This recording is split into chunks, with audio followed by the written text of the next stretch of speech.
सोचिए, क्या कोई फिल्म एक तरफ तो बॉक्स ऑफिस पर सारे रिकॉर्ड तोड़ सकती है और दूसरी तरफ पूरे देश में एक जबरदस्त बहस छेड़ सकती है। जी हाँ, धुरंधर ने बिल्कुल यही किया है।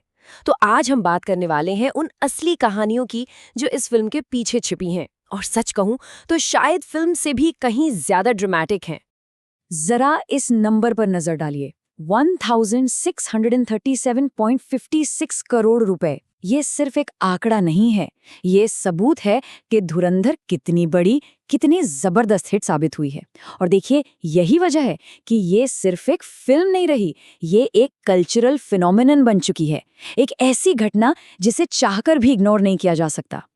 लेकिन कहानी का सबसे दिलचस्प हिस्सा तो अब शुरू होता है, क्योंकि देखिए, फिल्म की स्क्रिप्ट अपनी जगह बहुत रोमांचक है, पर जो असली ड्रामा है ना, वो छिपा है पर्दे के पीछे, उन असल लोगों और सच्ची घटनाओं में जिनसे ये पूरी फिल्म इंस्पायर्ड है। तो आखिर ये धुरंधर द रिवेंज है क्या? ये एक स्पाई एक्शन थ्रिलर है और अपनी पहली जबरदस्त हिट फिल्म का सीक्वल है। अब देखिए, इसके तेज तर्रार एक्शन ने दर्शकों को अपनी सीटों से हिलने तो नहीं दिया, ये बात तो पक्की है, लेकिन इसकी कहानी और इसके किरदारों ने इसे सीधे विवादों के सेंटर में लाकर खड़ा कर दिया है। तो चलिए, सबसे पहले कहानी की पहली परत हटाते हैं। देखते हैं कि पर्दे पर जो किरदार हमें दिख रहे हैं, उनके पीछे असल जिंदगी के कौन से चेहरे हैं। तो यहाँ आप देख सकते हैं कि कैसे फिल्म के किरदार असल जिंदगी के बड़े बड़े नामों पर आधारित हैं। जैसे संजय दत्त का कैरेक्टर एसपी चौधरी असलम, ये असल में पाकिस्तान के एक बहुत ही निडर पुलिस ऑफिसर चौधरी असलम खान से प्रेरित हैं।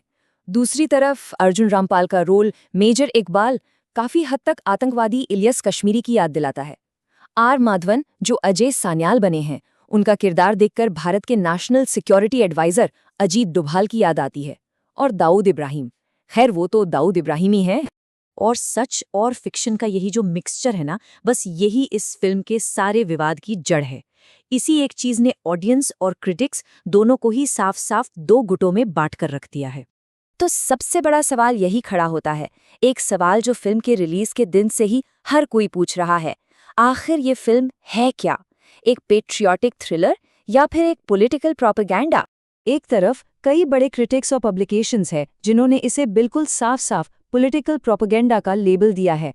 उनका मानना है कि ये फिल्म हाइपर नेशनलिज्म मतलब अति राष्ट्रवाद को बढ़ावा देती है और एक खास राजनीतिक विचारधारा का खुलकर प्रचार करती है। लेकिन सिक्के का दूसरा पहलू भी है।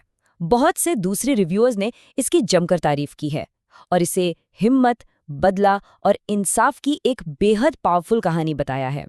एक ऐसी कहानी जो सीधे ऑडियंस के दिल से कनेक्ट करती है। तो फिल्म को लेबल भी तरह तरह के मिले हैं। देखिए, एक तरफ इसे सत्ता समर्थक प्रोपेगेंडा कहा गया, तो दूसरी तरफ एक दिलचस्प देशभक्ति थ्रिलर भी। कहीं इसे अति मर्दाना राष्ट्रवाद को बढ़ावा देने वाला बताया गया, तो कहीं लोकप्रिय मिथक रचना का एक दुर्लभ उदाहरण। ये सारी बातें दिखाती हैं कि ये बहस कितनी गहरी और कॉम्प्लेक्स है। चलिए, अब इस पॉलिटिकल डिबेट से थोड़ा हटकर एक ज्यादा पर्सनल, एक इंसानी कहानी की तरफ चलते हैं। एक ऐसी कहानी जिसका कनेक्शन सीधे फिल्म के हीरो से है। फिल्म का जो हीरो है जसकीरत सिंह रांगी, उसे लेकर एक बहुत बड़ी थ्योरी चल रही है। अब देखिए, मेकर्स ने तो इस बात से साफ इनकार किया है, लेकिन अटकलें ये हैं कि ये किरदार असल में मेजर मोहित शर्मा से प्रेरित हैं।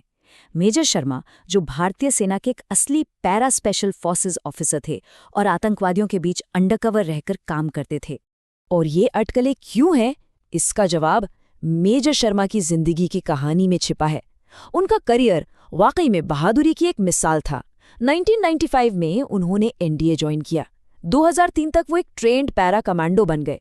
2005 में एक गुप्त ऑपरेशन के लिए उन्हें वीरता का सेना मेडल मिला और फिर 21 मार्च 2009 को वो देश के लिए एक ऑपरेशन में शहीद हो गए। उनकी असल कहानी किसी भी फिल्मी हीरो की कहानी से कहीं ज्यादा बड़ी है और उनकी इस कुर्बानी के लिए उन्हें मरणोपरांत भारत के सबसे बड़े शांतिकालीन वीरता पुरस्कार अशोक चक्र से सम्मानित किया गया। तो आखिर में सवाल ये उठता है कि बॉक्स ऑफिस के नंबर्स और क्रिटिक्स के रिव्यूज से परे ये फिल्म असल में इतनी मायने क्यों रखती है? इसका असली इम्पैक्ट क्या है? इसका असर आप इस एक बात से समझ सकते हैं। फिल्म का एक डायलॉग है, मेरा बच्चा है तू। ये आज एक वायरल मीम बन चुका है और सोचिए, जब कोई डायलॉग पॉप कल्चर का इतना बड़ा हिस्सा बन जाए कि बड़े-बड़े ब्रांड से लेकर पुलिस डिपार्टमेंट तक उसे इस्तेमाल करने लगें, तो ये अपने आप में इस बात का सबूत है कि फिल्म ने लोगों पर कितना गहरा असर डाला है। तो आखिर में एक सवाल है जो सोचने पर मजबूर करता है। एक ऐसी फिल्म जो सच और कल्पना के बीच की लाइन को धुंधला कर देती है, जब वो इतनी बड़ी ब्लॉकबस्टर बनती है, तो ये आज की ऑडियंस के बारे में हमें क्या बताती है? ये हमारी पसंद, हमारे समाज के बारे में क्या कहती है? ये वाकई एक सोचने वाली बात है ना?